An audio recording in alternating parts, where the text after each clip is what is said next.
गुरु रू प्यारी साध संगत जी, वाहिगुरू जी का खालसा, वाहिगुरू जी की फतेह।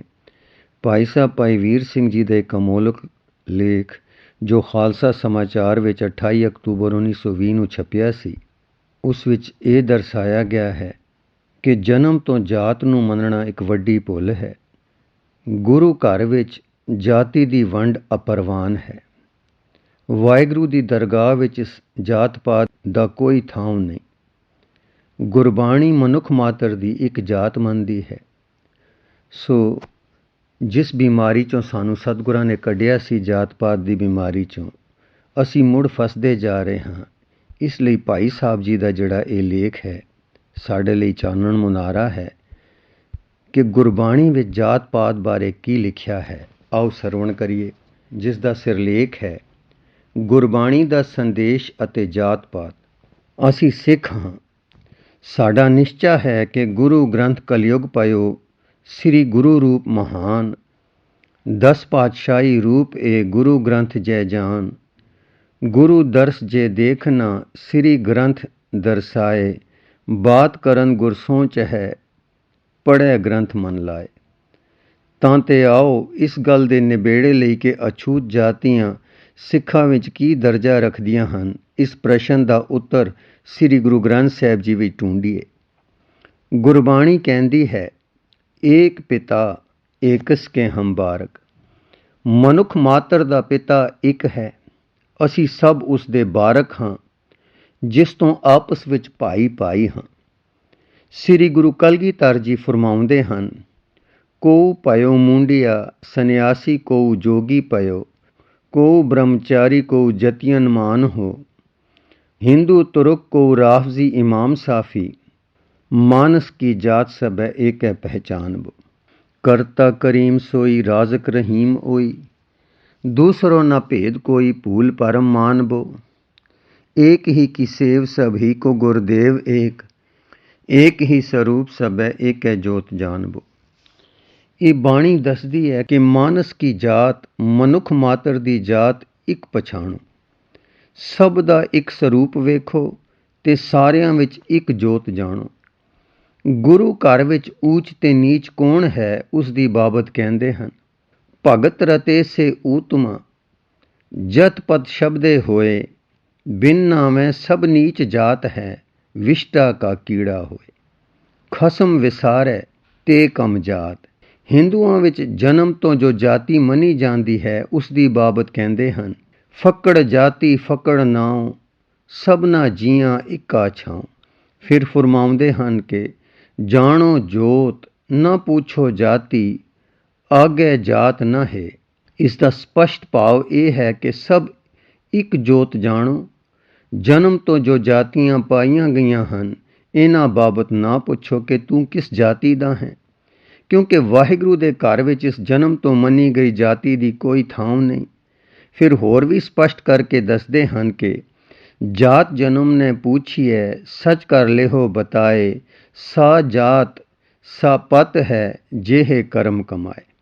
ਜਨਮ ਤੋਂ ਜਾਤੀ ਨਹੀਂ ਪੁੱਛੀ ਜਾਏਗੀ।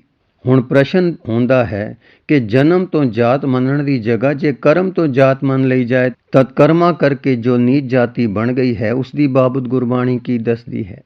ਨੀਚ ਜਾਤ ਹਰ ਜਪਤਿਆਂ, ਉਤਮ ਪਦਵੀ ਪਾਏ, पूछो बिदर दासी सुतै, किशन उतरिया घर जिस आए। हर की अकत कथा सुन जन भाई, जित सहसा दुख भूख सब लै जाए रहाओ। रविदास चमार उस्तत करे, हर कीरत निमुखिक गाए। पतत जात उत्तम पया, चार वरन पए पग आए। नाम दे प्रीत लगी हर सेती, लोग छीबा कह बुलाए। खतरी ब्राह्मण पिठ दे छोड़े, हर नाम देव लिया मुख लाए। जितने भगत हर सेवका, मुख 68 तीरथ तिन तिलक कढ़ाए। जन नानक तिनको अंदिन परसै, जे कृपा करे हर राय। ब्राह्मण खतरी सूद वैस, चार वरन चार आश्रम हैं, जो हर ध्यावे सो प्रदान। ज्यों चंदन निकट वसै हिरड़ बपड़ा, त्यों सत्संगत मिल पतत परवान। पतत पवित्र लिए कर अपने, सगल करत नमस्कारो। बरन जात को पूछे नाही, बाछै चरण रवारो। केसर कुसुम मृगम में हरणा, सरब शरीरी चरणा। चंदन भगतां जोत इने ही सरबे परमल करना, के पट पांडा कहे न कोए, ऐसा भगत वरन में होए। ਇਹ ਵਾਕ ਦੱਸਦੇ ਹਨ ਕਿ ਜਨਮ ਤੋਂ ਗਿਣੀ ਗਈ ਜਾਤੀ ਜਾਂ ਕਰਮ ਤੋਂ ਬਣੀ ਜਾਤੀ ਦੇ ਵਿੱਚੋਂ ਕੋਈ ਆਦਮੀ ਜੋ ਆਪਣੇ ਆਪ ਨੂੰ ਸੰਭਾਲੇ, ਆਪਣੇ ਸੁਧਾਰ ਲਈ ਯਤਨ ਕਰੇ, ਤਦ ਉਸ ਦੇ ਲਈ ਸੁਧਰਨ ਦੇ ਦਰਵਾਜ਼ੇ ਬੰਦ ਨਹੀਂ ਹਨ। ਉਸ ਲਈ ਉੱਠਣ ਦੀ ਮਨਾਹੀ ਨਹੀਂ ਹੈ। ਉਸ ਵੱਲ ਵਾਹਿਗੁਰੂ ਦੀ ਪਿੱਠ ਨਹੀਂ ਹੈ। ਕੋਈ ਵੀ ਤੇ ਕਦੀ ਵੀ ਗੁਰੂ ਦੀ ਸ਼ਰਨ ਆਵੇ, ਉਹਨਾਂ ਪਤਿਤਾਂ ਨੂੰ ਪਵਿੱਤਰ ਕਰਕੇ ਵਾਹਿਗੁਰੂ ਆਪਣੇ ਕਰ ਲੈਂਦਾ ਹੈ। ਫਿਰ ਉਹਨਾਂ ਤੋਂ ਕੋਈ ਵਰਨ ਨਹੀਂ ਪੁੱਛਦਾ। ਆਪ ਕਿਸ ਜਾਤੀ ਵਿੱਚੋਂ ਹੋ, ਇਹ ਪ੍ਰਸ਼ਨ ਉਹਨਾਂ ਤੋਂ ਕੋਈ ਨਹੀਂ ਕਰਦਾ। ਉਹਨਾਂ ਨੂੰ ਸਗਲ ਤਮਾਮ ਲੋਕੀ ਨਮਸਕਾਰਾਂ ਕਰਦੇ ਹਨ, ਉਹਨਾਂ ਦੇ ਅੱਗੇ ਅਦਬ ਨਾਲ ਝੁਕਦੇ ਹਨ ਤੇ ਉਹਨਾਂ ਦੇ ਚਰਨਾਂ ਦੀ ਧੂੜ ਮੰਗਦੇ ਹਨ। ਦ੍ਰਿਸ਼ਟਾਂਤ ਦੇ ਕੇ ਗੁਰੂ ਜੀ ਕਹਿੰਦੇ ਹਨ ਕਿ ਜਿਕੁਣ ਚੰਦਨ ਦੇ ਨਿਕਟ ਵਾਸੀ ਹਰੰਡੀ ਵਿੱਚ ਵੀ ਸੁਗੰਧੀ ਆ ਜਾਂਦੀ ਹੈ, ਇਸੇ ਤਰ੍ਹਾਂ ਸਤਸੰਗਤ ਵਿੱਚ ਪਤਿਤ ਮਿਲ ਕੇ ਪ੍ਰਵਾਨ ਹੋ ਜਾਂਦੇ ਹਨ।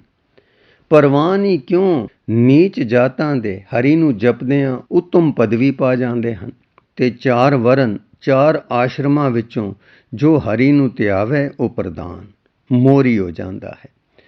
ਦੁਨੀਆਦਾਰ ਖਿਆਲ ਕਰਦੇ ਹਨ ਕਿ ਤੀਰਥਾਂ 'ਤੇ ਜਾਣ ਨਾਲ ਪਾਪ ਬਖਸ਼ੇ ਜਾਂਦੇ ਹਨ, ਪਰੰਤੂ ਗੁਰਬਾਣੀ ਕਹਿੰਦੀ ਹੈ ਕਿ 68 ਤੀਰਥ ਤਿਸ ਸੰਗ ਰਹਿ ਜਿਨ ਹਿਰਦੇ ਰਿਹਾ ਸਮਾਏ। ਗੁਰਬਾਣੀ ਦੇ ਉਪਰੋਕਤ ਵਾਕਾਂ ਨੂੰ ਗੌਰ ਨਾਲ ਵੇਖਣ ਤੇ ਵਿਚਾਰਨ ਤੋਂ ਪਤਾ ਲੱਗ ਜਾਂਦਾ ਹੈ ਕਿ ਜਨਮ ਤੋਂ ਜਾਤੀ ਮੰਨਣਾ ਭੁੱਲ ਹੈ। ਇਸ ਤਰ੍ਹਾਂ ਦੀ ਜਾਤੀ ਵੰਡ ਗੁਰੂ ਘਰ ਵਿੱਚ ਅਪਰਵਾਨ ਹੈ। ਵਾਹਿਗੁਰੂ ਦੀ ਦਰਗਾਹ ਵਿੱਚ ਇਸ ਦੀ ਕੋਈ ਥਾਂ ਨਹੀਂ।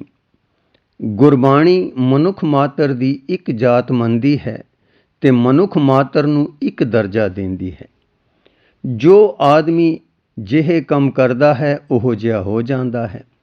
ਜਿਸ ਤਰ੍ਹਾਂ ਇੱਕ ਆਦਮੀ ਮੰਦੇ ਕਰਮ ਕਰਕੇ ਨੀਚ ਬਣ ਸਕਦਾ ਹੈ, ਇਸੇ ਤਰ੍ਹਾਂ ਉਹ ਗਿਆਤ ਹੋ ਜਾਣ ਤੇ ਚੰਗੇ ਕਰਮ ਕਰਕੇ ਊਚ ਵੀ ਬਣ ਸਕਦਾ ਹੈ।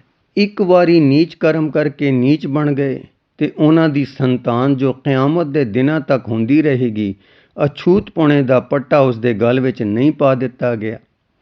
ਤੇ ਨਾ ਹੀ ਚੰਗੇ ਕਰਮ ਕੀਤੇ ਹਨ, ਉਹਨਾਂ ਦੀ ਸੰਤਾਨ ਨੂੰ ਸਦਾ ਲਈ ਉੱਚ ਦੀ ਪਦਵੀ ਦੇ ਦਿੱਤੀ ਗਈ ਹੈ। ਜੋ ਆਦਮੀ ਜਦ ਤੱਕ ਚੰਗੇ ਕਰਮ ਕਰਦਾ ਹੈ ਉਸ ਵੇਲੇ ਤੱਕ ਉੱਚ ਹੈ, ਜੋ ਮੰਦੇ ਕਰਦਾ ਹੈ ਮੰਦੇ ਕਰਦੇ ਰਹਿਣ ਤੱਕ ਨੀਚ ਹੈ। ਪਰੰਤੂ ਜਿਸ ਵੇਲੇ ਹੀ ਕਿ ਇਹ ਆਪਣੇ ਇਹਨਾਂ ਕਰਮਾਂ ਨੂੰ ਬਦਲ ਦੇਣ, ਉਹਨਾਂ ਦੀਆਂ ਇਹ ਉੱਚ ਨੀਚ ਦੀਆਂ ਉਪਾਧੀਆਂ ਵੀ ਬਦਲ ਜਾਣਗੀਆਂ, ਉਹਨਾਂ ਦੀ ਪੋਜੀਸ਼ਨ ਬਦਲ ਜਾਏਗੀ, ਉਹਨਾਂ ਦਾ ਦਰਜਾ ਬਦਲ ਜਾਏਗਾ। ਡਾਕਟਰ ਬਿਮਾਰਾਂ ਨੂੰ ਅਰੋਗ ਕਰਨ ਲਈ ਹੁੰਦੇ ਹਨ। ਜੇ ਕਦੀ ਜੋ ਆਦਮੀ ਇੱਕ ਵਾਰ ਬਿਮਾਰ ਹੋ ਜਾਏ, ਉਸਨੇ ਮੁੜ ਕੇ ਅਰੋਗ ਨਾ ਹੋਣਾ ਹੋਵੇ, ਤਦ ਡਾਕਟਰ ਦੀ ਲੋੜ ਹੀ ਨਹੀਂ ਰਹਿੰਦੀ। ਇਸੇ ਤਰ੍ਹਾਂ ਆਤਮਿਕ ਬਿਮਾਰਾਂ ਦੇ ਇਲਾਜ ਲਈ ਗੁਰੂ ਰੂਪੀ ਡਾਕਟਰ ਦੇ ਸੰਸਾਰ ਵਿੱਚ ਭੇਜਣ ਦੀ ਲੋੜ ਪਈ ਸੀ।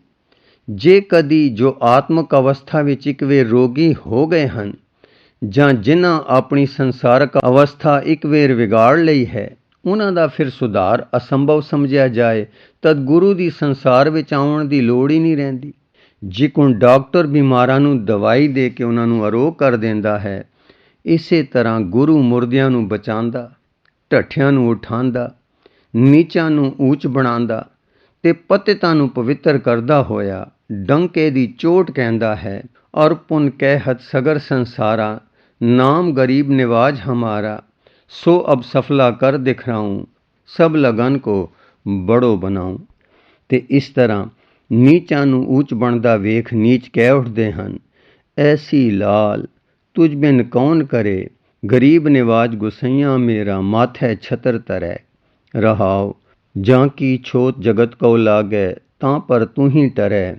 ਨੀਚੇ ਊਚ ਕਰੈ ਮੇਰਾ ਗੋਬਿੰਦ, ਕਾਹੂੰ ਤੇ ਨਾ ਡਰੈ। ਨਾਮਦੇਵ ਕਬੀਰ ਤਿਲੋਚਨ, ਸਦਨਾ ਸੈਨ ਤਰੈ। ਕਹਿ ਰਵਿਦਾਸ ਸੁਨੋਰੇ ਸੰਤੋ, ਹਰ ਜੀਓ ਤੇ ਸਭੈ ਸਰੈ। ਵਾਹਿਗੁਰੂ ਜੀ ਕਾ ਖਾਲਸਾ, ਵਾਹਿਗੁਰੂ ਜੀ ਕੀ ਫਤਿਹ।